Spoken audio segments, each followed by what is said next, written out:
Hey gang, it's been forever since we talked about the 80s cruise. It's still on. It's set for March 6th through 12th, 2022 on the Royal Caribbean Mariner of the Seas, sailing from Port Canaveral to Nassau, St. Thomas, and St. Martin.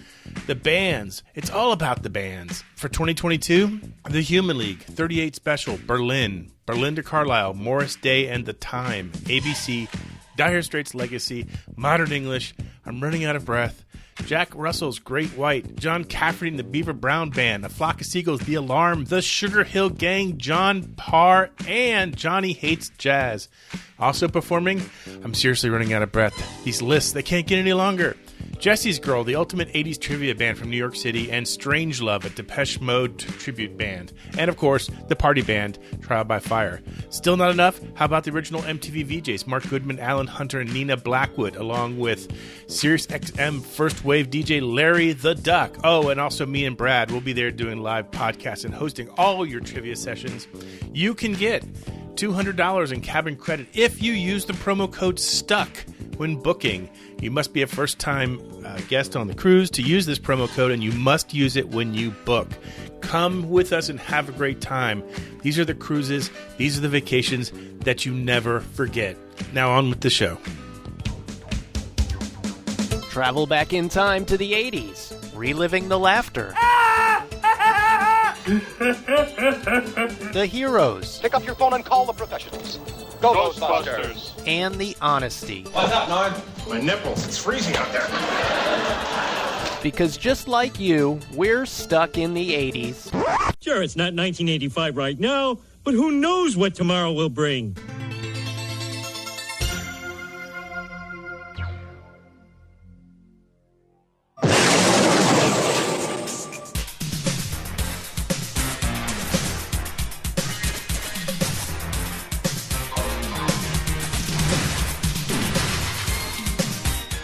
Hey, welcome to Stuck in the 80s. It's your host, Steve Spears. And Brad in L.A.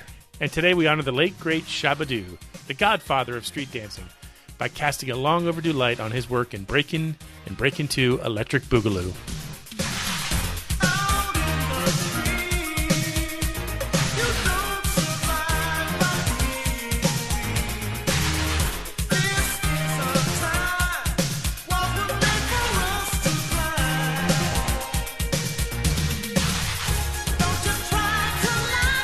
Stuck in the 80s is now listener-supported via Patreon. Join us for VIP Zoom happy hours and more when you join at patreon.com/stuckintheeighties-podcast.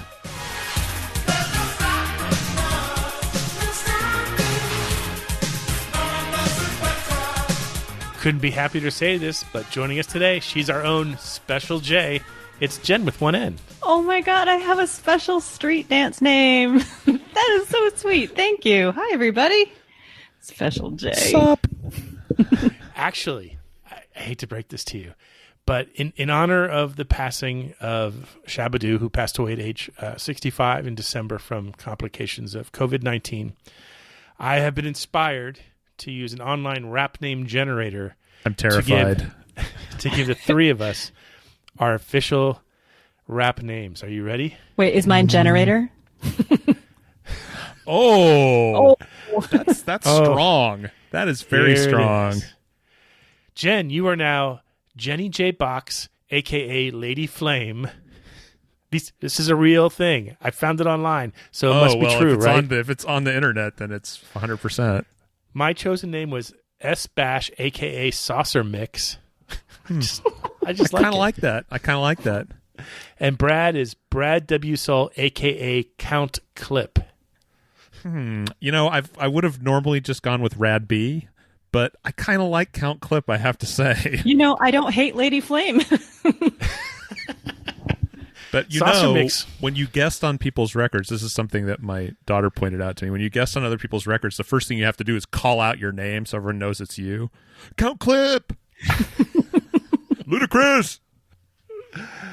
That would be fun. I don't normally go for the name generators, but I thought today it was in order because there's no way we could come up with Count Clip. And that's pretty good. Yeah, usually it's like the first initial of your middle name and the street you lived on when you were 4. And what you had for breakfast. So it's like, okay, I'm Steve Maple SpaghettiOs. Yeah.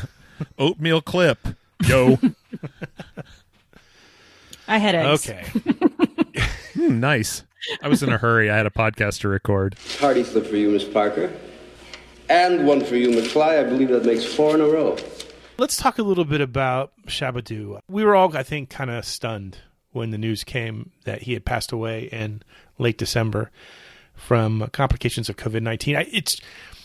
It's becoming a refrain on the show that, you know, every time this happens, we all just kind of go, wow, and we race to social media and we share the news, and then you just kind of sit back and see who it affects. And I was really shocked by how many people messaged me or how many people commented on the post about this. Like, everybody loved Shabba-Doo.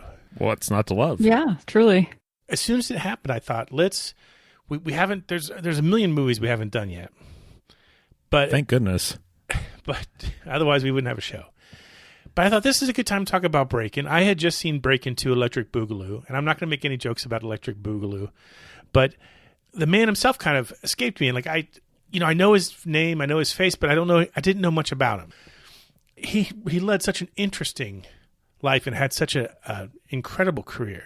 A couple of Christmases ago, I got from my best friend Lucy 3 figurines in packages unopened of Turbo, Kelly, and Ozone with their outfits on from the movie.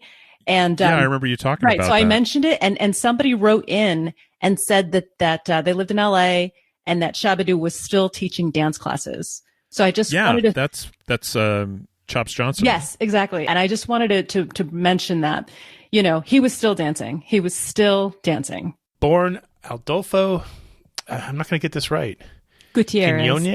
Quiñones? Gutierrez Quiñones. Right? We're going to go with that. We're going to give you credit for that one. Yeah.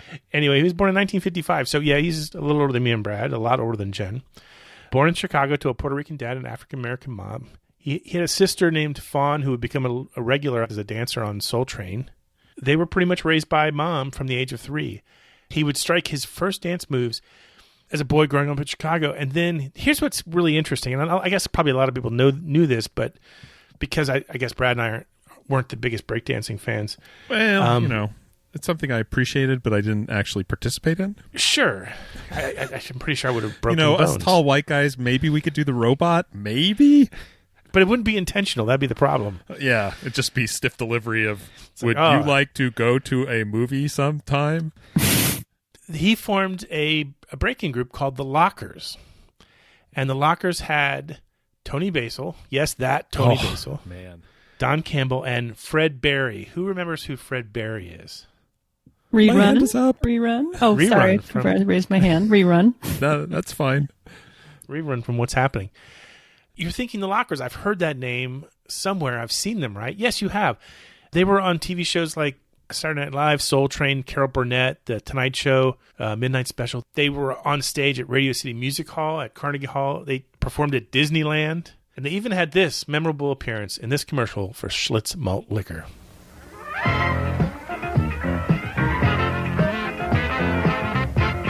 When you're up and down, all around, trying to find the best malt liquor. When you're looking around, you better look out for the bull. Look out for the Schlitz Malt Liquor bull. Look out for the bull. Look out for that Schlitz Malt Liquor bull. Nobody makes malt liquor like Schlitz. Nobody. Look out for the bull. Schlitz Malt Liquor. Great taste coming through in the brew pot. You've been looking for. Look out for the bull. Look out for that Schlitz Malt Liquor bull. Nobody makes malt liquor like Schlitz. Nobody. Nobody makes malt liquor like Schlitz. Nobody. Obviously, the medium of podcasting does not allow us to show you the full richness of the Lockers, majesty and spectacle of their performance, pitching high alcoholic beer. So we'll post the clip in the show notes, or just Google Schlitz Malt Liquor and the Lockers, and you'll find it. It pops right up, and it is so much fun to watch. One thing I was never able to figure out is who knows the story behind the nickname Shabba-Doo. Well, Steve, I did some research for the show. I know, shocking. It took a little digging, but I did find out at least the one origin story. The Hollywood Reporter had in a story about when he passed, they said that, quote, after his mother brought him and his sister Fawn to Los Angeles, Shabba-Doo was dancing in clubs around the Crenshaw Strip when he changed his street dance name from Sir Lancelot, which is fantastic. I know. Shabba-Dabba-Doo-Bop, which is less good, eventually shortening it to Shabba-Doo at the suggestions of Greg Campbellock Jr., Pope. So nice. Apparently it went from Sir Lancelot, which I would have had a hard time moving off of that because that's great, to Shabba-Dabba-Doo-Bop, which is too much, to Shabba-Doo, which is perfection. Yeah. Why not Sir Lancelot? Sir Lancelot is fantastic. Yes. It does seem a little bit like a punchline, but I love it. So 1976 rolls around. Some of the members of the Lockers leave the group and go their own way. Fred goes to What's Happening. Tony Basil goes on to cheer about Mickey. And Adolfo goes into choreographing music videos. And so he did work for Lionel Richie, Madonna, Luther Vandross, among others. And in 1980, I'm proud to say, he made his first movie appearance in a little-known film called Xanadu. Xanadu. Xanadu. Xanadu. Can you hear my eyes clicking back in my head? Can we stop talking about this movie, please? Most downloaded show of 2020. Yeah. Just shows you what a bad year that was. The Xana guys got us going there. Xana dudes. And so that brings us to 1984, where we find him this week for our discussion of Breakin. Thanks for the dance. Sure, anytime. Maybe we'll see you again, huh? Maybe. And who knows? With a little work, you'll be popping and locking and breaking in no time. Who remembers seeing this movie in the theater? Oh, boy. Sorry. Here's the problem. I'm going to say this right off the bat. 1984 was a great year for movies. So many of the movies that we love and adore were released in 1984. Footloose, Starman. That's a joke only our Patreons get. Dune. But no, it was a huge, fantastic year, full of movies. Breakin comes out trying to capitalize on breakdancing, and it probably gets a little lost. But so in case you haven't seen it, and we're guessing in the case of probably at least 3/4 of you haven't, Jen, why don't you catch us up on what happens in Breakin? Yeah, it's incredibly complicated, you guys. The plot is hard to follow. No, it is not hard to follow. I just want to point out that I didn't see it in the theater, but I saw it on cable a lot. Yeah, sure. So here's the basic story, right? There's a young jazz dancer. She claims to be what did she say? Sneaking up on 20. So she's quite young. I don't know if that's accurate for the actor's age, but her name. From the other side, or yeah. Yeah, right. Her name's Kelly, and she does jazz. She does the jazz, which is a lot of like arm movements and attitude. Just think kind of solid Very gold. demonstrative. Yeah, kind of like that. So she meets up with a couple of street dancers. And we don't know their, I guess we do. Turbo and Ozone are their names, right? Those are their breakdance names. And so they get together through a series of sloppy events that happen very quickly at the beginning. They become like these great dancers, this great dance group. And if you'll think about it, Turbo, Kelly, who becomes Special K, and Ozone, TKO. You see what they did there? TKO, right? Yes. Nice. Okay. 80s family. All of us have seen at least one Golan and Globus movie. Oh my gosh. If not 20, right? Like these are the guys responsible for. 20 was like 6 months worth of outcome for them. I mean, they cranked out so many movies. So many movies, like action movies, then dance movies, whatever was the trend and whatever would make money. These guys did it, right? So they smelled this trend coming and they were like, we got to get this movie out about breakdancing. This movie is not about fine acting. I'll just,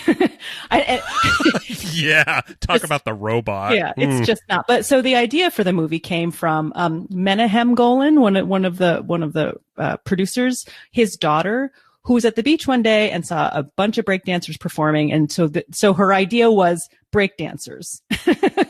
So they kind of put a story around it. There's some conflict.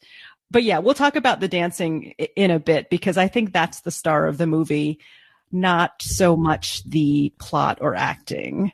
Let me just tell you, I had never seen this movie until I watched it for the this podcast, gentle listener, the things I do for you, it's shocking. What I told Steve before I watched it, I was totally expecting what I called a Reese's commercial plot. You got jazz dancing on my break dancing. No, you got break dancing on my jazz dancing. Hey, this is terrific. But that's not what happens at all. Once she goes to the street dancing, they don't learn anything from her. They teach her everything. Right.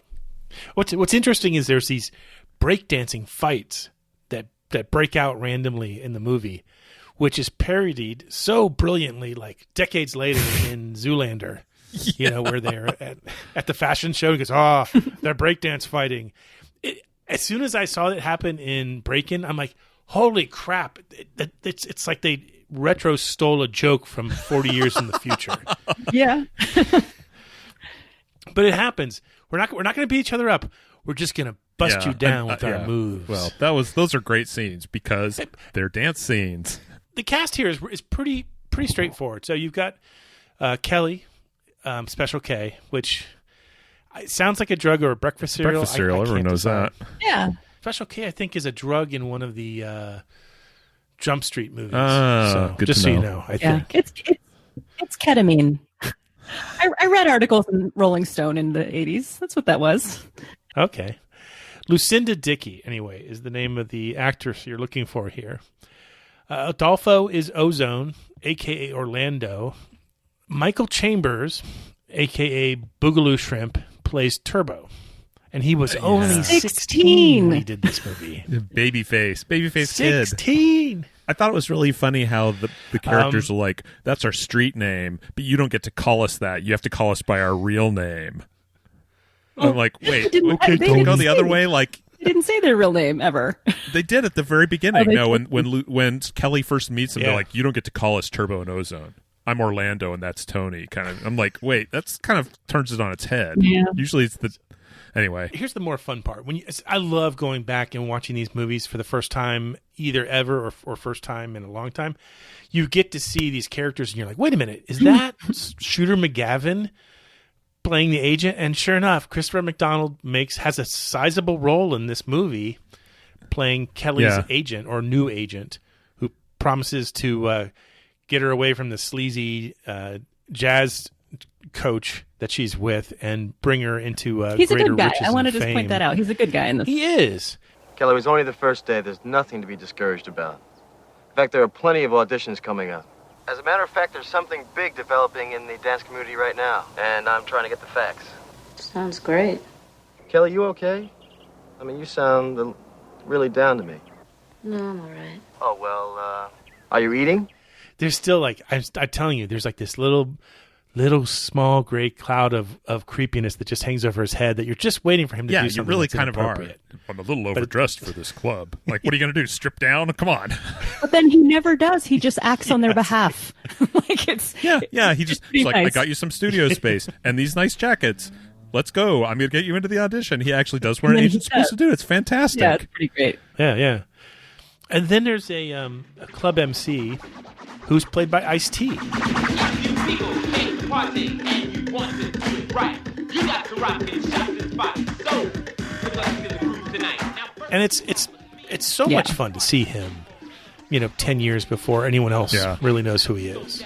So is he the guy who decides who wins the breakdancing battle? Sort of. Apparently.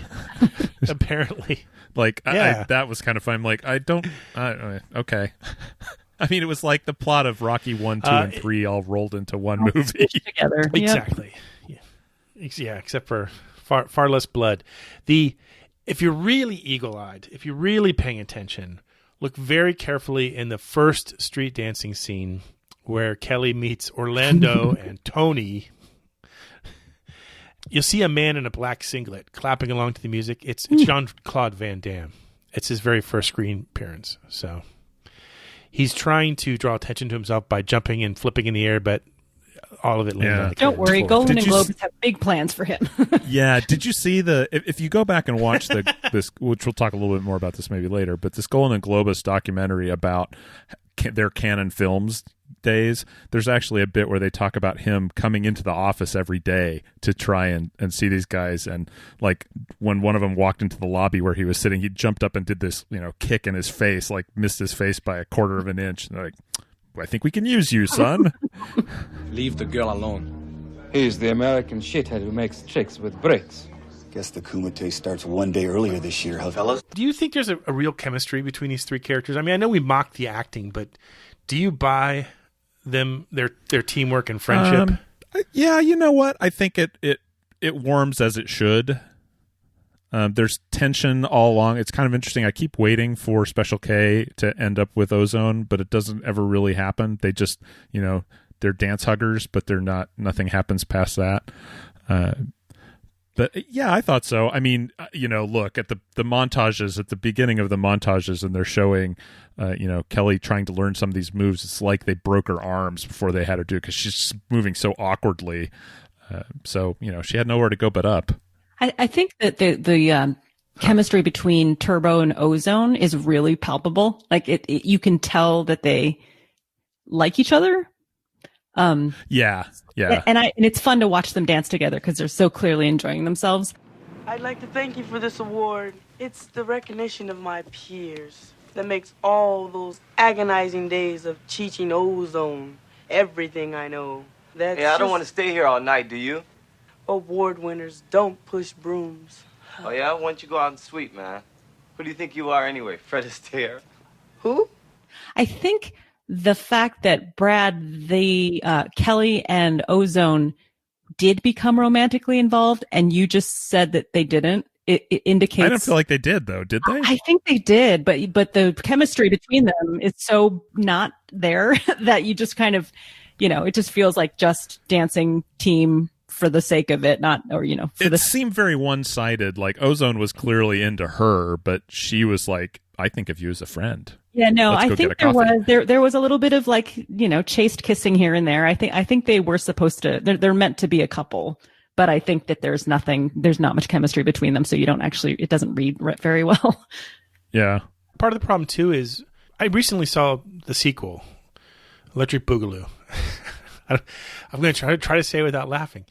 And I sometimes confuse the two plots because first of all, they're nearly identical, but I also, the whole romantic attachment, I think lingers on in that one too. I don't know if it's a little bit stronger even maybe, but okay, good. Cause I hate to have to go back and rewatch it again just so I can get it right. And I say that I feel like a total prick for saying that. That the trouble is, man, trying to find these things online is a pain in the butt. You can find Breakin on YouTube, but it's right. broken into like 8 different pieces because it's not streaming anywhere. And if you want to buy a DVD, it's like $50. Yeah, they're unavailable. But Electric 2 to make you say it again, Breakin' 2 Electric Boogaloo. You can rent and buy that on Amazon Prime. So, oddly enough, that's available. That's like making Empire Strikes Back available, but not. Wait, did you seriously just compare these movies to the Star Wars movies? That's great. Okay. It's exactly okay, like that. That's what you want to do. And now that I think about it, the whole Luke Leia thing, the whole Luke and Leia thing is like the whole Special K. You guys, if there was a special breakdance show like The Mandalorian, I would watch. Wow, my mind is blown. I need to go lay down. I would watch. Can I just say one thing about Lucinda Dickey, just to tie in the whole Golden Globus empire again? She was in Ninja Warrior 3, which I do remember watching on cable. And didn't she star in that? She was the star. Yeah, she was exactly. the possessed girl, right? Exactly. She was it. That movie is a delight. I just remember watching it at slumber party. It's a full-on trip. Wait a minute, is that Ninja Warrior 3 Citizens on Patrol, or is that Mission to Moscow? Yes, I see what you did there. Mm-hmm. She gets possessed by a dead evil ninja? And she kicks butt and flips around all over the place. And then somehow they exorcise the ninja from the evil dead ninja from her. Some good live ninja helps out. So it's like the Return of the Jedi. It's like Return of the Jedi plus the Exorcist and metal swords instead of light swords. Basically, yeah. Oh, and I just have to add, she appeared. I checked out her IMDb page just out of curiosity. She also appeared in Grease 2, evidently. She's listed as you people in your Grease 2 stuff. So now I want to go back and watch Grease 2 again, only looking for Lucinda. That's what I want to do. So okay. Oh, you know what? There's the tie though between Grease 2 has Christopher McDonald too. it's like 6 Shades of Lucinda Dickey. What is going on here? 6 Shades What of is Christopher- going of on Shooter here? McGavin. Sure. So the dancing. Can we talk about something that was great in this movie? Let's talk about the dancing. There is, thank goodness, there's a lot of it, and not just the jazz dancing with the extremely creepy, I push you hard, but it's for a reason. Leisure suit wearing creeper. He's terrible. I mean, just like talk about the creepy vibes coming off that guy. But the street dancing and the dance offs, and when Turbo goes out to sweep the sidewalk and dances with the broom, it's amazing. It's so fun to watch. It's so fun to watch. And there's a point, and I was kind of as I do, I was on my phone while I was watching it, kind of writing down things as they occurred to me. And there's a point in one of the montages where Turbo, Boogaloo Shrimp, looks like claymation. He is moving his body in a way that it looks like he is one of those big rubbery dinosaurs in those, bad claymation movies. And I'm like, that is so cool looking. He is so good. And again, just a reminder, he was 16 when he was doing that, when he was doing all of that. He's an amazing, I just think he's amazing. So he actually taught Michael Jackson how to moonwalk. Ooh. Yeah. Wow. That's real. Is that real? That's true. Is that True. true? We'll mention it again later, but there's a documentary, I think on Netflix, called Boogaloo Shrimp. And it feels a bit long because they just keep going back to the broom dance a lot. But this summer I watched the whole thing. And Michael Jackson saw, basically it was like Special K, Kelly at the time, going to Venice Beach and saw him and said, wow, I got to learn some moves from this kid, literally kid. And took him to a studio, changed his life, but also learned how to moonwalk from him. Wow. That's so cool. Yeah, that is nice. The dancing is something else. I mean, it is fun. The second, is it the first? I guess the first club dance battle where they're up against their bitter foes and they pull in a girl, and it's so like good. That's the part that I'm like, wait, you just add a girl and it's instant victory? You know what? Grab a girl, guys. Here's the thing: is that first dance battle, and she came in. She is legit an amazing dancer. So by the second dance battle, when they throw Kelly into the mix, I was kind of like, it's that thing where everyone reacts like they're the best, but really the audience is like, you're not the best. I think the other dancer is a much better breaker than Kelly was. So it's a little bit, suspension of disbelief. Kelly's still got a lot of jazz in her hands. That's all I'm saying. Oh my God. All those flips. So many flips. Between the flips, though, let's talk about the music for a second, because the music of this movie gets stuck in my head like no other. And it burrows itself in there, like a boreworm. No! Not the boreworms! Jen, what do you think of the music from this movie? I love it. And it's funny because I was getting Breakin 2 confused also, but it was the music I was getting confused about. I was kind of swapping, soundtracks in my head. But of course, there's this is genius that they're doing the teach Kelly how to dance to this very slow groove of Ain't Nobody by Shaka Khan, which is so brilliant. I just think it changes it up, right? It's not a fast song. It's not a heavy beat song.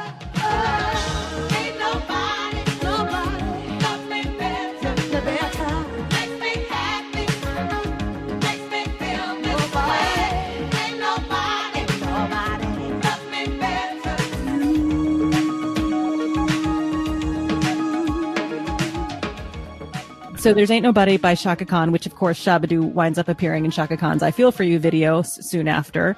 Then there's Ain't No Stoppin' Us Now, which it turns out is a song from the late 70s by a duo called McFadden and Whitehead. And then I totally forgot until I rewatched it that Art of Noise is represented. Close to the Edit is in one of the dance battle scenes. Yeah. It's not on the soundtrack, but it's in the movie. Yeah, which is so good. Like, I love that kind of blending of hip hop and kind of alternative is pretty cool. Yeah, Kraftwerk shows up earlier in it too. Tour de France. Oh, that's right. Kraftwerk is in an earlier obscure. scene. Yeah, that's right. It is not obscure. No, I'm just saying obscure. You take it back. No. Obscure for it to appear in this movie. Maybe. So unusual, unexpected. Choose your word. I see. Okay, I like unexpected. Let's talk about the fashion for a second. Who thinks that this is a pretty accurate reflection of the fashion of the era?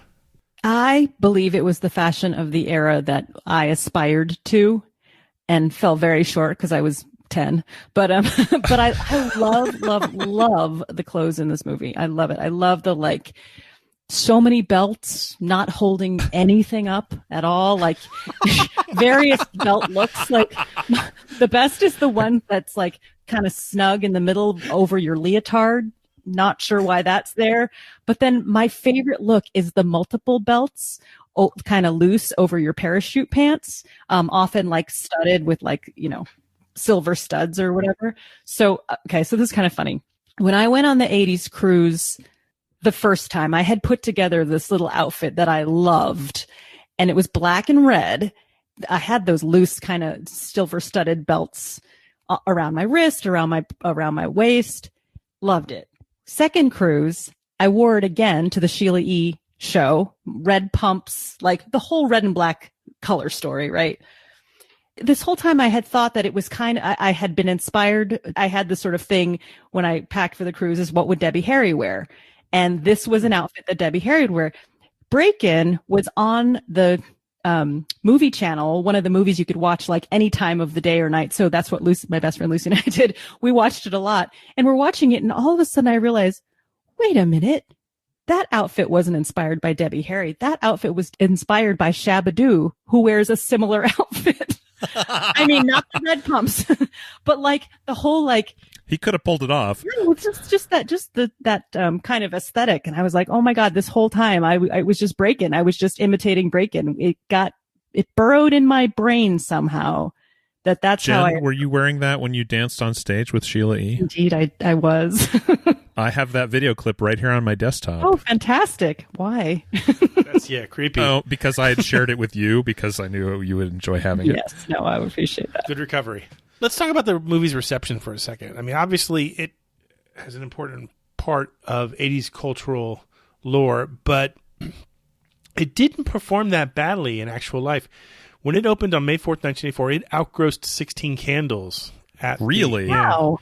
Now, keep in mind, though, too, that 16 Candles was I think one of the first John Hughes movies, if not the first, or certainly his first big one. And so maybe it didn't quite have the buzz associated with it, maybe that Breakin would have at the time. But yeah, that's fair. But the film did that weekend at the box office with $6 million. Take it.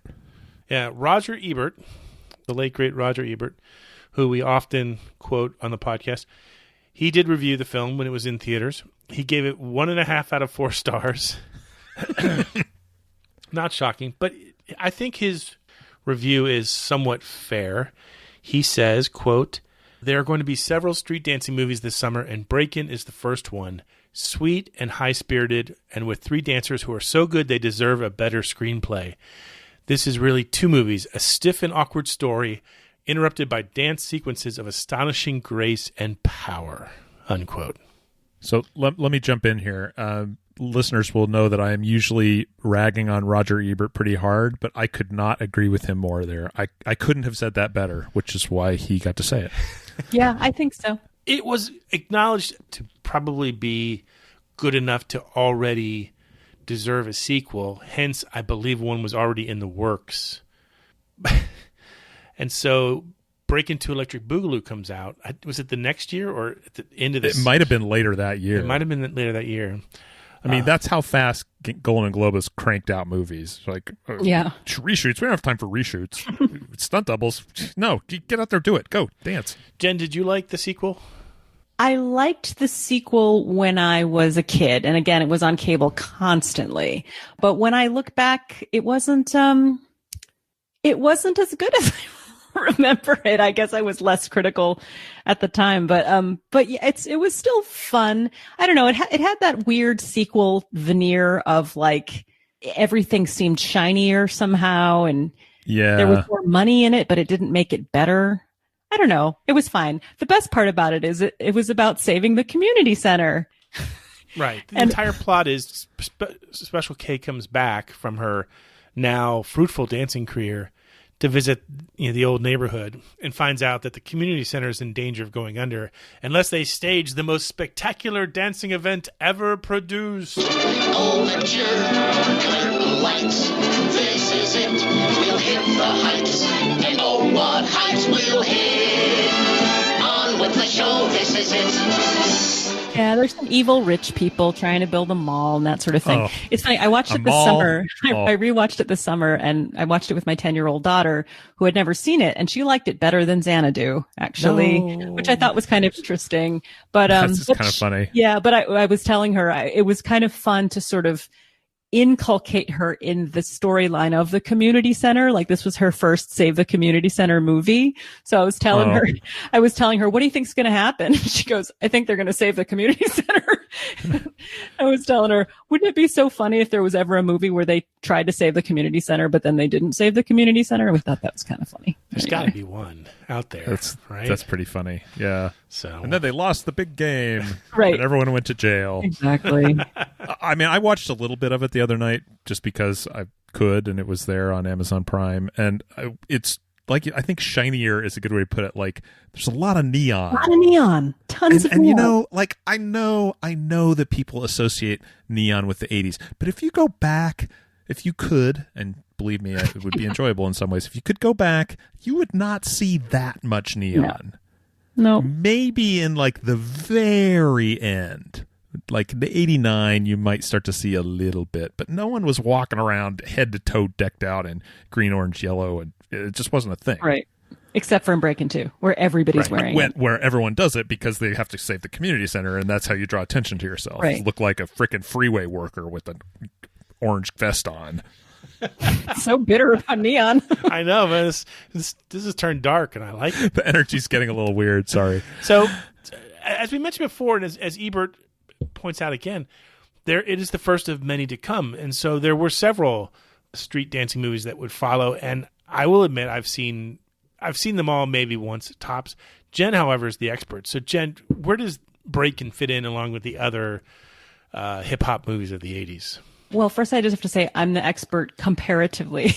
So I'm not putting myself You're up the as expert a who's here with us. I'm the present company. So I just wanted to remind us all what hip hop was. So it started in the Bronx in New York City in the late 70s into the early 80s. And hip hop as a movement was actually a few things, right? It was breakdancing, it was rapping, or what was called MCing, DJing, which include mixing and scratching, which blew my mind when I first heard it, and then graffiti or tagging, right? So that's hip hop. Yeah. And so I think the movie that does it the best, in my opinion, came out also in 1984, and it's called Beat Street, produced by Harry Belafonte. And there was some actual actors in it. Ray Don Chong was one of them, but it's a good movie. I mean, it's really good. And it actually does talk about all those things, the dancing, the rapping, the graffiti, in the context of the poverty of the Bronx and New York City at the time. So it's actually a really good movie. We talked about it before, remember? Sure. A few Christmases Wasn't ago. On the sad Christmas movies? Because doesn't somebody die in this? Isn't there? Yes. There's a third rail situation with with a graffiti artist. Yeah. It's a bummer. But it's a great movie. It's really, really good. I recommend it. And then there was another one called Crush Groove, which came out a year later in 85. And that's supposed to be about the early days of Def Jam Records, right? So Sheila E. was in it.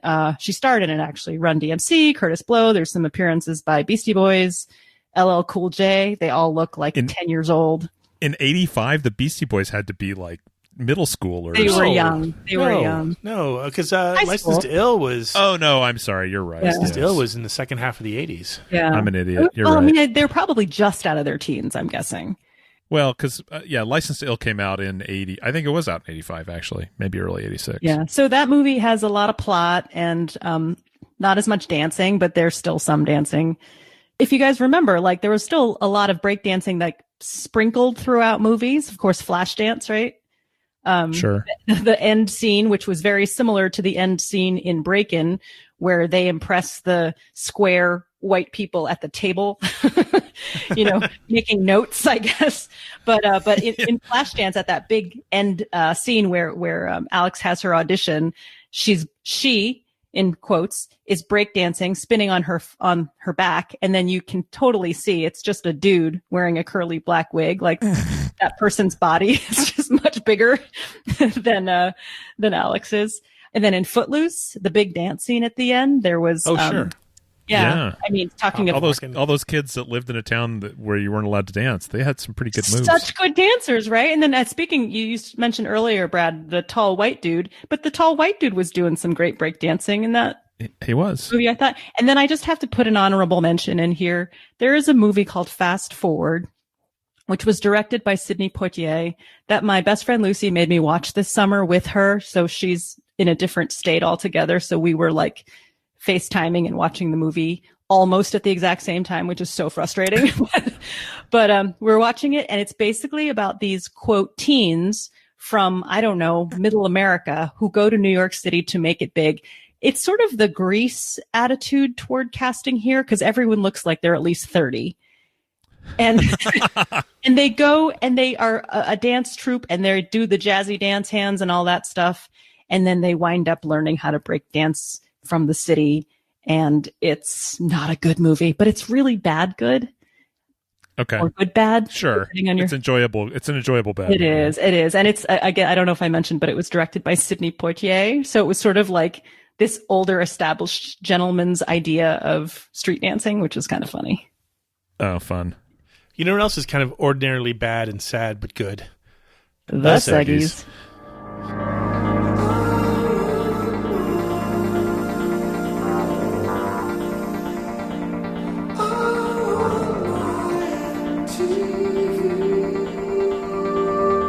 It's time for I Want My Mystery TV theme song. It's the seggy where we play a snippet of a TV theme song from the 80s.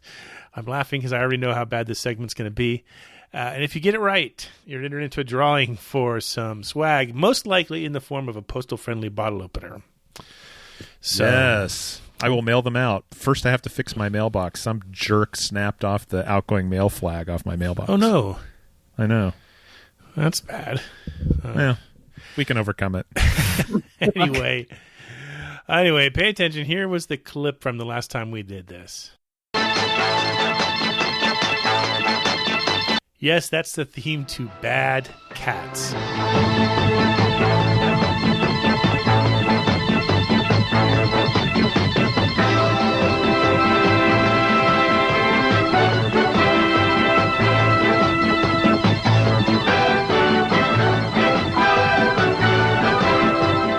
You say yes, like people are going to know what the hell you're talking about. There's exactly.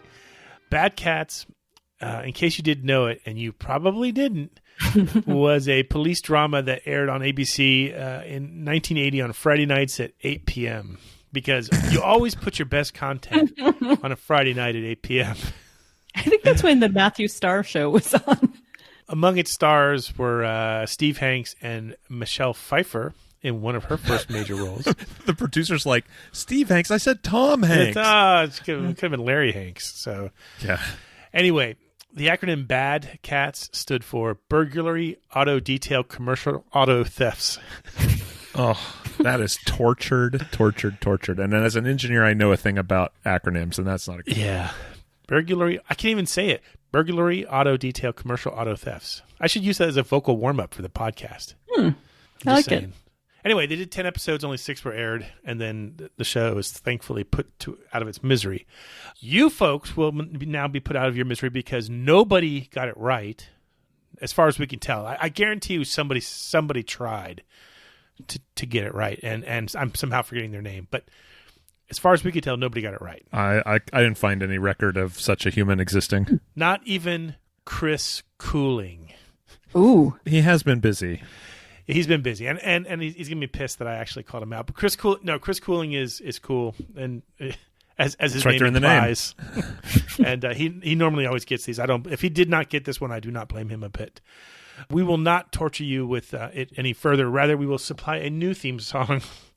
You don't get to hear the spinning wheel sound effect this show, though. That's kind of sad. Well, you live and learn. Okay. Anyway, pay attention. Here's the new theme song to try to decipher.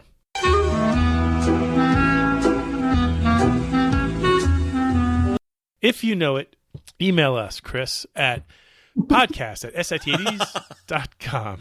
Hey, you know what we haven't done in a while? We haven't played What's Your 80s Obsession? Jen, what's your 80s obsession?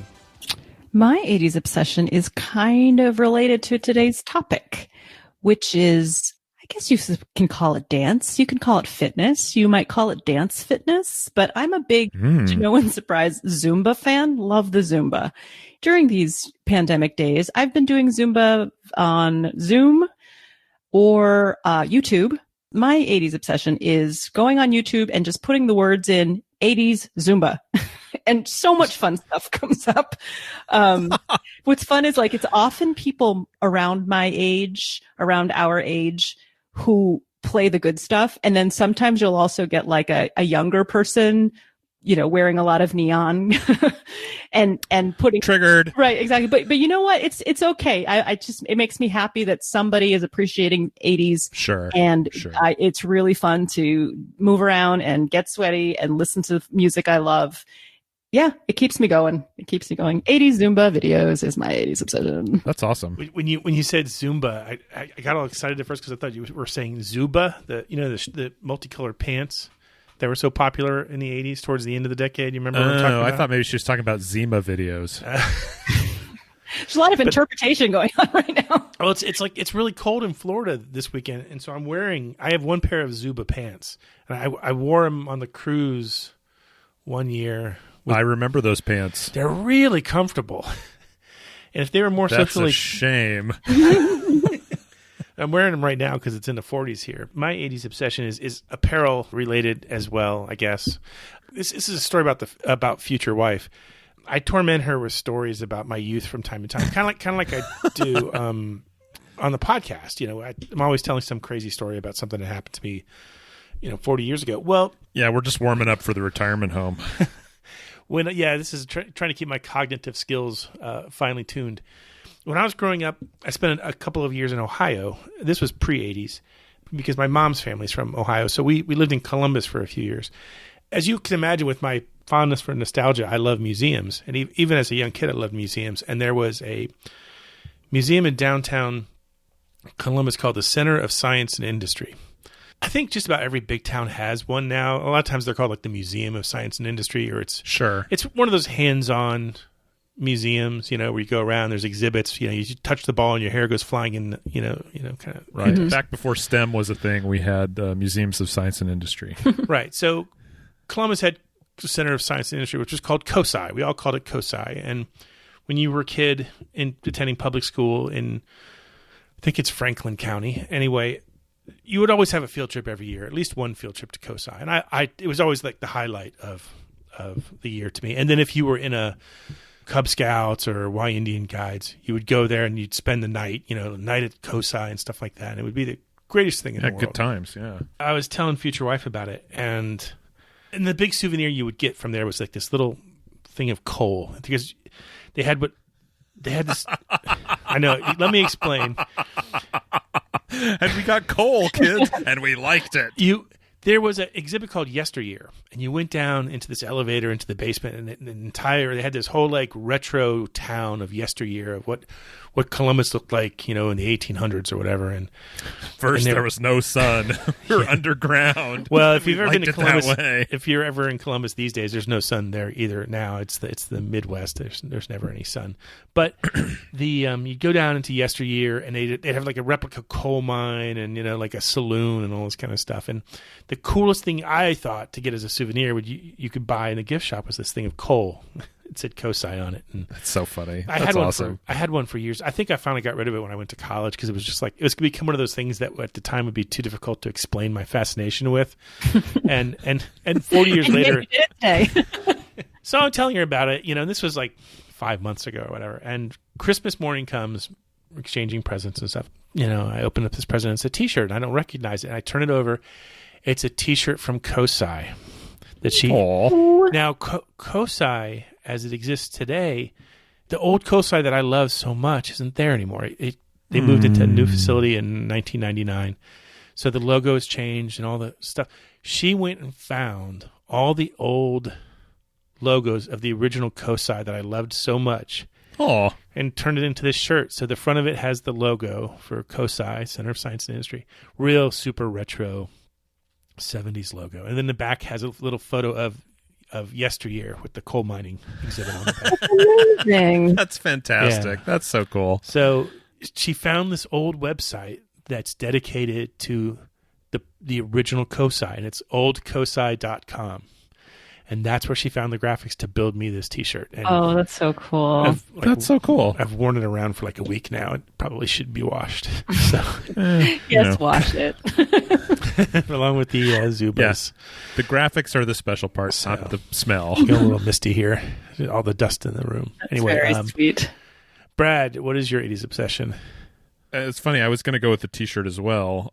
Apparently Radio Shack is back in business. Someone bought the assets and is selling stuff online as Radio Shack, and you can get a T-shirt with the original or the 70s Radio Shack logo on it. So yeah, I have one of those. That's cool. Pretty excited about Very it. cool. Since someone already did T-shirt story, I'm going in a different direction. And someone already did dance fitness story, so yeah, I was going to talk about the Zumba thing, but no.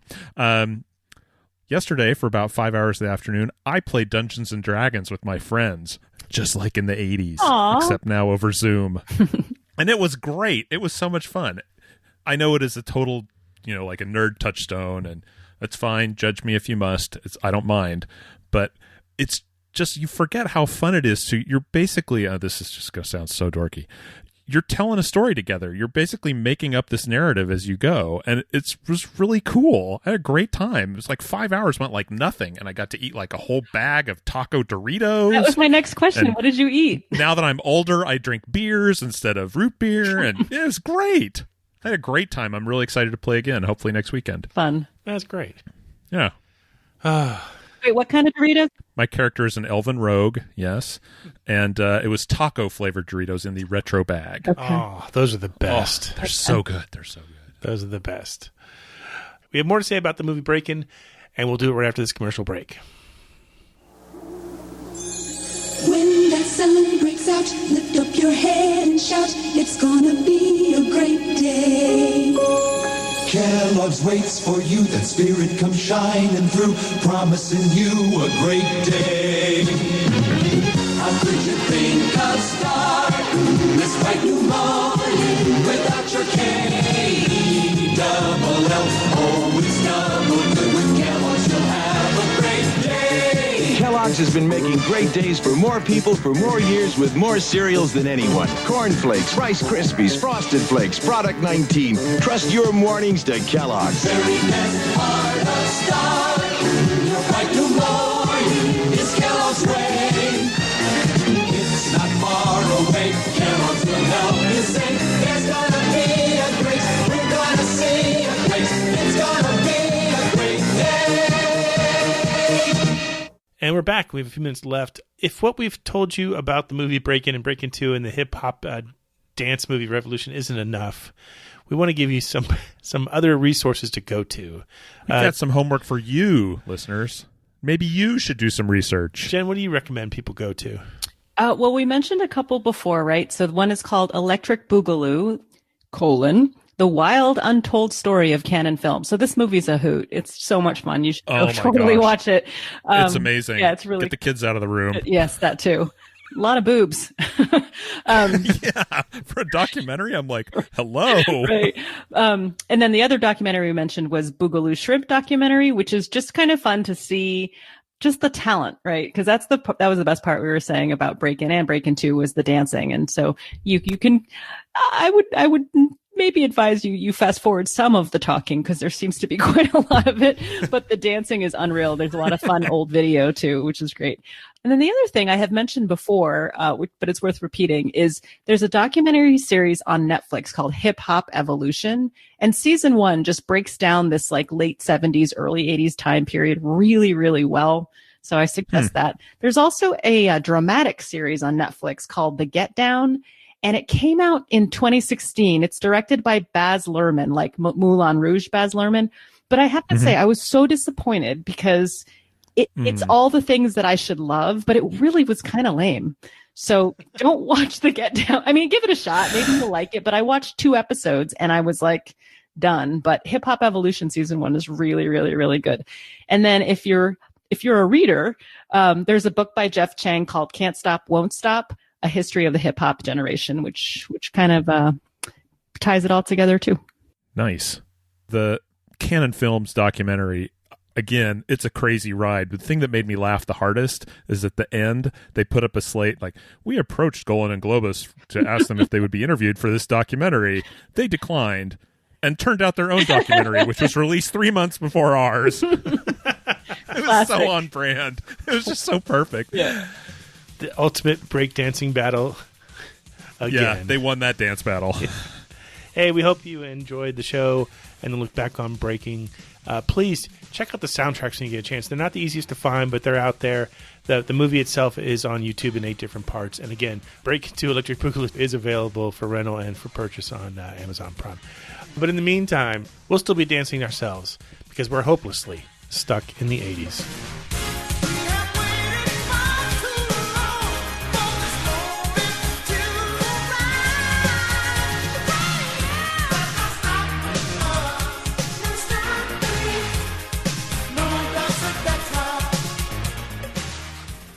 Stuck in the 80s is now on Patreon. If you'd like to support the show, go to patreon.com/stuckinthe80spodcast. Special thanks to Check Battery Daily for our theme music, and thanks for listening.